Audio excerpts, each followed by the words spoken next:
especially when we look at, like, we've heard about Gordon Ryan retiring. What do you think about that? Do you think that's a big hole in jiu-jitsu? Do you think somebody's there to take his place and move forward and kind of pass that bar on? What's your opinion on that? Like the Gordon Ryan situation, even before this, was super weird because, you know, like jiu-jitsu is the only sport I've ever heard of where people duck the best guy. And like, there's no doubt about it, Gordon's the best right now. And people haven't beat him in what, 50 some odd matches.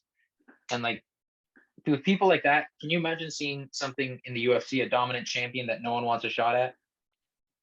You wouldn't see anything like that. I found that to be absolutely crazy. The amount of people who just, you know, don't want to get seen or don't want to put themselves into the possibility of getting defeated. I mean, don't even want to give it a try.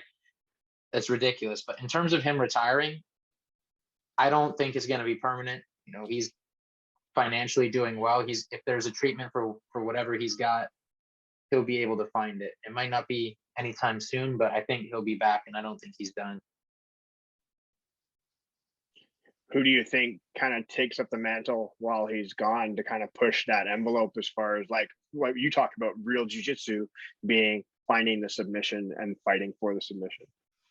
Yeah, that's going to be, I think Craig's going to put the jiu-jitsu world on his back. You know, there's a lot of other players that do well consistently on the nogi scene, on the pro scene. Like, I won't name drop, but like they're getting juiced up and hand fighting for 10 minutes and running you out of bounds for the last 10 minutes and getting decision wins that way. So I hope Craig doesn't let that happen and let them be at the forefront. But right now, in terms of guys who are just submitting everybody, I think the only one left doing it at that level is Craig.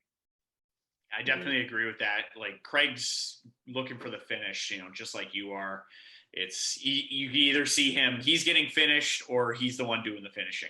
Yeah, one or the other. I don't think I remember the last, you know, decision win that I think he's had. I think it's mostly been it's kill or be killed, and I think that's the way like jiu-jitsu needs to be going in the future, especially with a lot of like, you know, bigger like super fight shows and things like that, which are hopefully coming back to Ontario sometime in the next, like, you know, 10 to 20 years.